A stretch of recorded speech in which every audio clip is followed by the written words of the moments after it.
Welcome back to the Meeple Marathon. Today we're going to be taking a look at Klik's Madness. This is a Hexplore It campaign. This is more than just a book. This thing is massive. It's over 500 pages.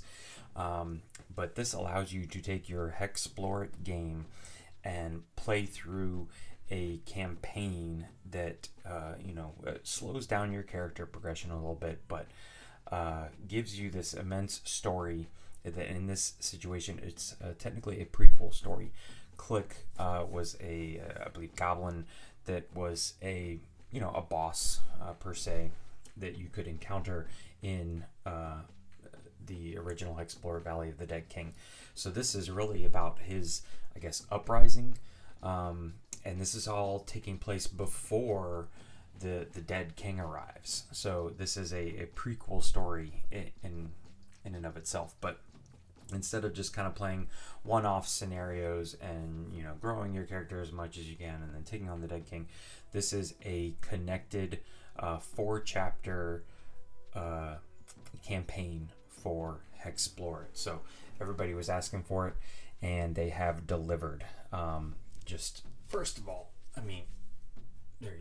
this is, when I unwrapped this, I immediately thought textbook.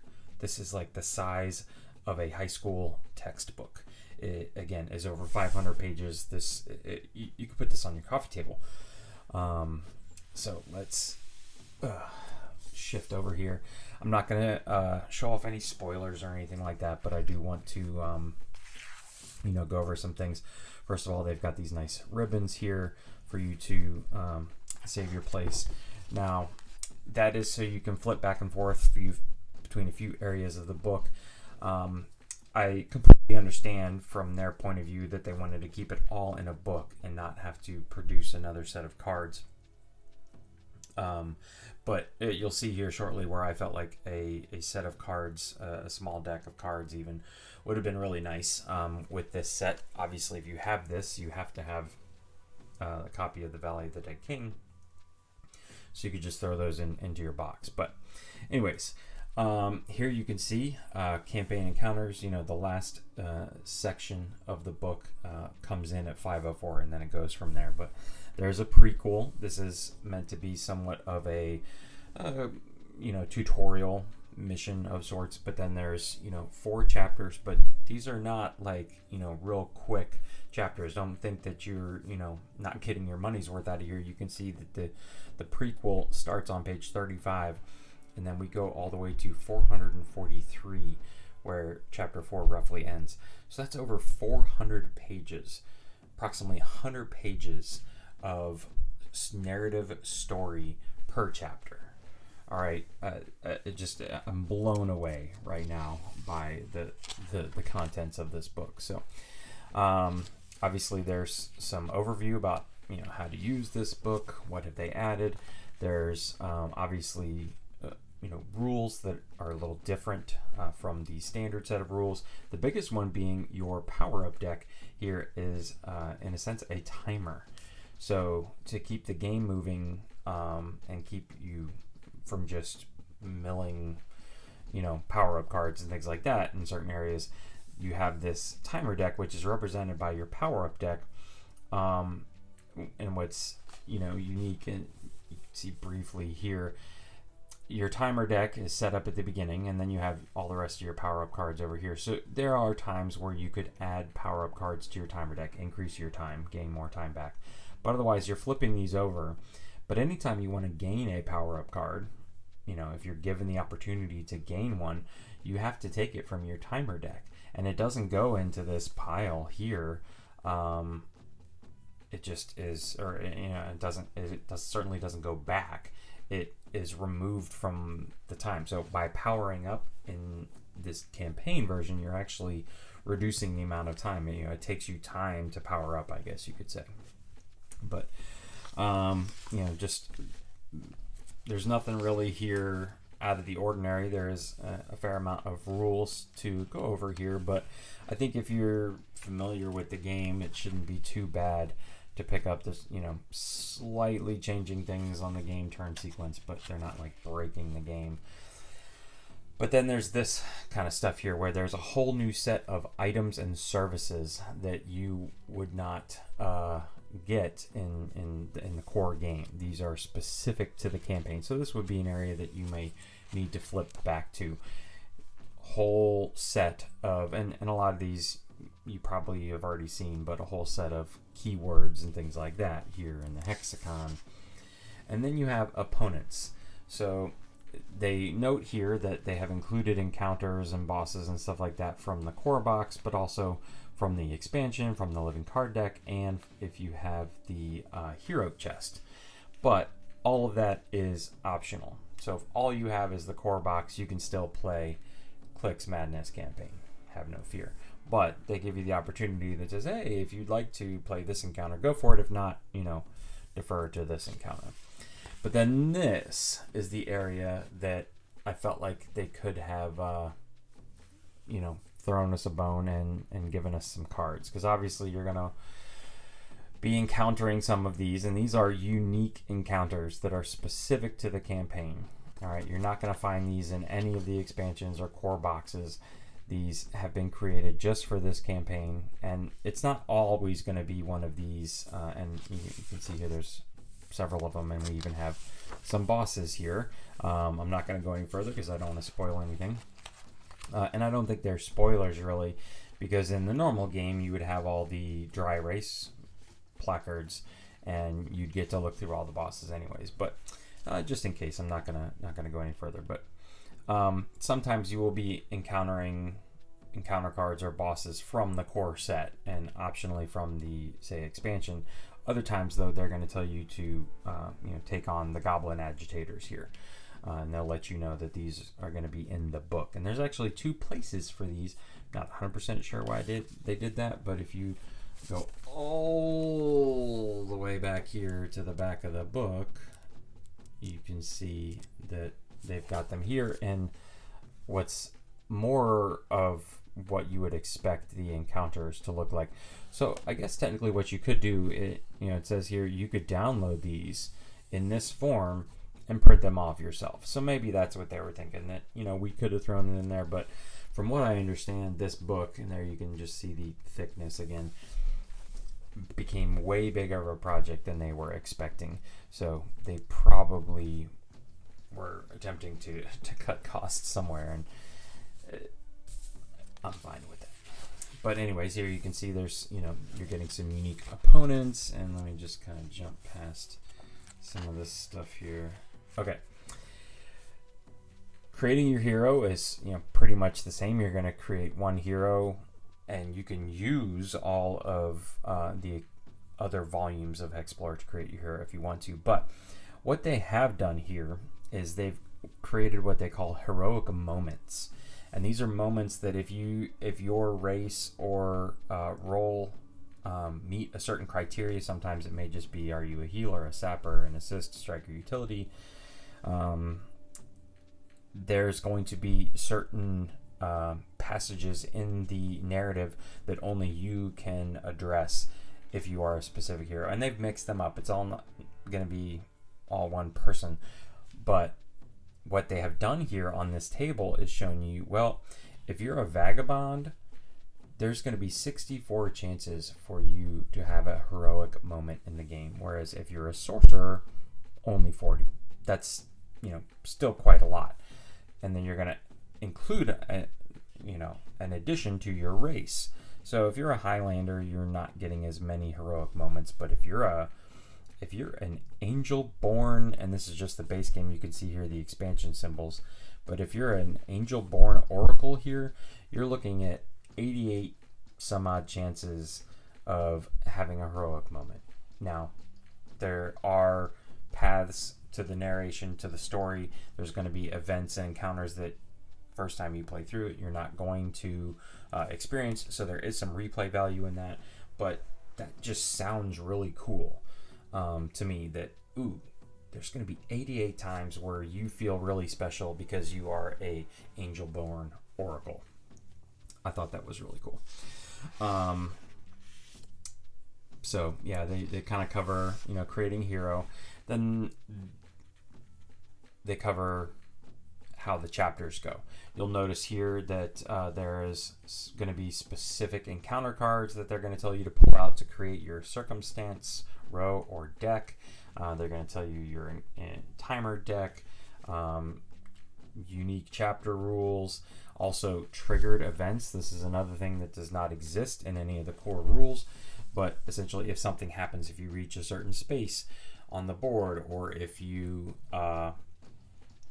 say roll a critical success or a critical failure, it's going to tell you here what happens when you trigger those events. So the last thing I'm going to do here is just kind of show you what the this is what you were already seeing. So this is the prequel. This is not connected. This says Trouble at the Gates. It's meant to be somewhat of a tutorial, but they say you can go ahead and create your character, and they'll level up slightly here and then push forward into chapter 1, but it really doesn't connect. It's really just chapter 1 through 4 that's a connected story. The last thing I want to do here is just jump to, I'm not spoiling anything.